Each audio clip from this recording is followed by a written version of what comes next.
Hello అండి, welcome back to అమ్మమ్మ specials channel. ఈరోజు నేను ఈ వీడియోలో ఎగ్ టమాటో రైస్ చేసి చూపిస్తున్నానండి. చాలా సింపుల్గా, చాలా ఈజీగా, టేస్టీగా చేసుకోవచ్చు అండి. ఇది లంచ్ బాక్స్లో కూడా అప్పటికప్పుడు చేసేసుకోవచ్చు అండి పిల్లలకి కోసం. ఒకసారి వీడియో చూసి ట్రై చేయండి. ఇప్పుడు తయారు చేసే విధానం చూద్దాము. ముందుగా గ్యాస్ స్టవ్ ఆన్ చేసుకొని కడాయి పెట్టుకోండి. దాంట్లో ఒక 4 to 5 స్పూన్స్ ఆయిల్ వేసుకోండి. కొంచెం ఆయిల్ అయితే ఎక్కువ పడుతుంది. అలాగే దాంట్లో కొద్దిగా సాజీరా వేసుకోండి. సాజీరా ఒక 1/2 స్పూన్ అలా వేసుకున్నాను. ఒక 2 బిర్యానీ ఆకులు, ఒక చిన్నది దాల్చిన చెక్క వేసుకోండి. ఈ మసాలా దినుసులు లైట్గా వేగుతున్నప్పుడు ఉల్లిపాయ కూడా వేసుకోండి. ఒక పెద్ద సైజు ఉల్లిపాయని చిన్న ముక్కలుగా కట్ చేసుకొని వేసేసుకోండి.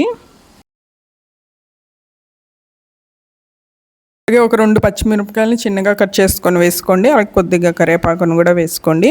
ఉల్లిపాయలు కొంచెం వేగనివ్వండి. ఈ ఉల్లిపాయలు వేగిన తర్వాత ఒక 1/2 టీ స్పూన్ అలాగా అల్లం వెల్లుల్లి పేస్ట్ కూడా వేసుకోండి. బాగుంటుంది టేస్ట్. అల్లం వెల్లుల్లి పేస్ట్ కూడా అంటే పచ్చివాసన పోయేదాకా వేయించేసుకోండి. ఇలా వేయించుకున్న తర్వాత దీంట్లో ఒక 2 మీడియం సైజు టమాటాలని చిన్న ముక్కలుగా కట్ చేసుకొని వేసుకోండి.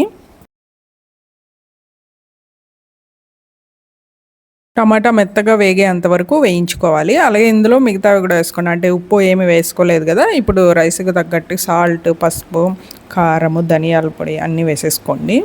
నేను ఇక్కడ ఉప్పు టేస్ట్కి తగ్గట్టు వేసుకున్నాను. అలాగే కారం ఒక 1/2 స్పూన్ అలా వేసుకున్నాను. పసుపు కూడా ఒక 1/4 టీ స్పూన్ వేసుకున్నాను. ధనియాల పొడి 1 స్పూన్ వేసుకున్నాను. గరం మసాలా కానీ ఇంకేం వేయలేదండి. మీకు అవసరం అనుకుంటే వేసుకోండి, లేకపోతే పిల్లల కోసం చేస్తున్నాం కాబట్టి స్పైసీ తక్కువ తింటారు కాబట్టి గరం మసాలాని స్కిప్ చేసేసుకోండి. టమాటాలు ఇలా మెత్తగా వేగిన తర్వాత ఎగ్స్ వేసుకోండి. నేను ఇక్కడ 5 ఎగ్స్ తీసుకున్నాను. నేను చేసే క్వాంటిటీ 3 మెంబర్స్కి అయితే కరెక్ట్గా సరిపోతుందండి. దాన్ని బట్టి చూసుకొని ఎగ్స్ వేసుకోండి. వేసిన తర్వాత 1 మినిట్ అలా వదిలేసి అప్పుడు కలుపుకోండి.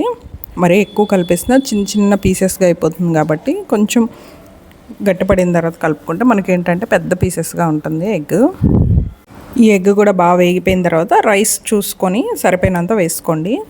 దీన్ని ఇక్కడ ఒక పెద్ద కప్పుతో 1 కప్పు రైస్ వేసుకున్నాను. మీరు బాస్మతి రైస్ అయినా తీసుకోవచ్చు, లేదంటే నార్మల్ రైస్ అయినా యూస్ చేయొచ్చు. నేను ఇక్కడ నార్మల్ రైస్ యూస్ చేశానండి. ఈ ఎగ్ రైస్ బాగా కలిపేసుకొని చివర్లో కొత్తిమీర వేసుకోండి. ఇప్పుడు సాల్ట్ అంతా సరిపోయిందో లేదో ఒకసారి టేస్ట్కి తగ్గట్టు చూసుకొని అడ్జస్ట్ చేసుకోండి. చూసారు కదండి, చాలా ఈజీగా ఎగ్ టమాటో రైస్ రెడీ అయిపోయింది కదా. ఈ వీడియో చూసి మీరు కూడా తప్పకుండా ట్రై చేయండి. ఎలా వచ్చిందనేది కూడా నాకు కమెంట్ చేయండి. నచ్చినట్టయితే కనుక లైక్ చేయండి. నా ఛానల్ని సబ్స్క్రైబ్ చేసుకోకపోతే సబ్స్క్రైబ్ చేసుకోండి. బాయ్.